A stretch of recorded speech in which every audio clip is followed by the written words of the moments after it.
আসসালামু আলাইকুম। এসএসসি 2025 শিক্ষার্থীদের জন্য তৃতীয় পর্বে আমি তোমাদের আরও 4টি গুরুত্বপূর্ণ এমসিকিউ রাখছি। আশা করি তোমরা ক্লাসগুলো মনোযোগ দিয়ে শুনবে এবং আমাকে সাপোর্ট করবে। আসো, তো 7 নম্বর প্রশ্নে দেখো লেখা, নেচের কোন অনয়টি ফাংশন। এখন আমাদের এমসিকিউর জন্য আমি একটা শর্টকাট টিপস তোমাদের সাথে শেখাই দিচ্ছি।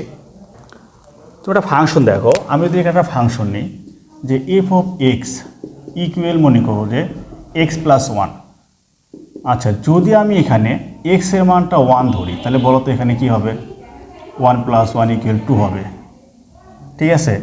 আচ্ছা, যদি আমি এখানে -1 ধরি, তাহলে তোমার হচ্ছে এখানে কি হবে যে তোমার -1 + 1 = 0। দেখো, এই যে এক্সের বিভিন্ন মানের জন্য ওয়াই এর যে মানটা পাচ্ছি আমরা সম্পূর্ণ কি হবে? আলাদা হবে। তাহলে এক্সের মান আমি যদি 1 ধরি, তাহলে ওয়াই এর মান কি হবে? 2 হবে। আবার এক্সের মান যদি আমি 1 ধরি, ওয়াই এর মান কিন্তু ওই ফাংশনের জন্য 3 আসা সম্ভব নয়। কারণ কি বলো? একটি আম গাছে একাধিক আম ধরতে পারে, ঠিক আছে? কিন্তু মনে রাখো তো, একাধিক গাছ মিলে কি একটি আম ধরতে পারবে? কখনো এটা কি সম্ভব? সম্ভব না। তাহলে দেখো, এখানে প্রথম উপাদান যখন 1 ছিল, দ্বিতীয়টা কি হচ্ছে 2, আবার প্রথমটা 1, দ্বিতীয়টা কি দেওয়া আছে 3। তাহলে 1 এর জন্য 2, একই ফাংশনে 1 এর জন্য 3, এটা কখনো সম্ভব নয়। -1 এর জন্য +1, -1 এর জন্য +2, এটাও কিন্তু সম্ভব নয়। আবার দেখো যে -3 জন্য +5, -3 জন্য -4, এটাও কিন্তু কখনো সম্ভব নয়। তাহলে সম্ভবটা কি? দেখো, এই যে 2 জন্য আমাদের কি আসছে 3, আর 1 এর জন্য কি আসছে 2। তাহলে দেখো সম্পূর্ণ কিন্তু আলাদা আছে, সম্পূর্ণ কি আছে? আলাদা আছে। তাহলে আমাদের গ নম্বর অপশনটা সঠিক, এটা আমাদের ফাংশন। 8 নম্বর প্রশ্নে দেখো, এখানে বলতেছে নিচের কোন অনয়টি ফাংশন নয়। তাহলে যারা 7 নম্বর বুঝছো তারা 8 নম্বর ইজিলি পেয়ে যাওয়া। শুধু লেখা আছে ফাংশন, আর এটা কি ফাংশন নয়। তো 8 নম্বর প্রশ্নের উত্তরটা কোনটি হবে সঠিক হবে তোমার কমেন্ট বক্সে জানিয়ে দিও। 9 নম্বর প্রশ্নে, যদি F of x equal x³ plus ax² - 6x - 9 এত হয়, তবে এ এর কোন মানের জন্য এফ অফ -3 = 0 হবে। তো তোমরা কি করবা? এই যে যেখানে এই ফাংশনে যেখানে এক্স আছে, এই এক্সের জায়গাতে -3 বসাও। দেখো, যদি আমরা এই এক্সের জায়গাতে -3 আমরা বসাই, তাহলে কি আসবে? দেখো যে এখানে যে লেখা আছে এফ অফ -3 = 0। যদি এই ফাংশন এখানে বসাও -3 তার উপরে কিউব, a -3 তার উপর স্কোয়ার, 6 -3 -9 = 0। তাহলে এখানে -27 + 9a প্লাস +18 9 = 0। দেখো এখানে 9a একটা হবে, -27 + 18 -9 36, এখান থেকে বাদ দিলে -18 = 0। তাহলে এ মান বাড়াচ্ছে 18/2 = 9 × 2 = 2।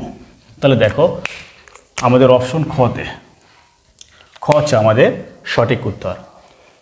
তো 10 নম্বর বলছে F of x equal x³ - x - 24 হলে এক্স এর কোন মানের জন্য এফ অফ এক্স ইকুয়াল 0 হবে। এইটা কিন্তু তোমার ওর চেয়ে আরও সহজ হচ্ছে। কেন সহজ হচ্ছে বলো? আমরা এখান থেকে অপশনটা চেক করে দেখবো যে আমি এখানে একবার 2 বসাবো, আমি একবার 3 বসাবো, আমি একবার 4 বসাবো, আমি একবার 6 বসাবো। যেইটা বসালে এই এফ অফ এক্সের মানটা 0 হবে, সেটাই হবে সঠিক উত্তর। দেখো তাহলে আমরা কত বসালে এখানে 0 হবে?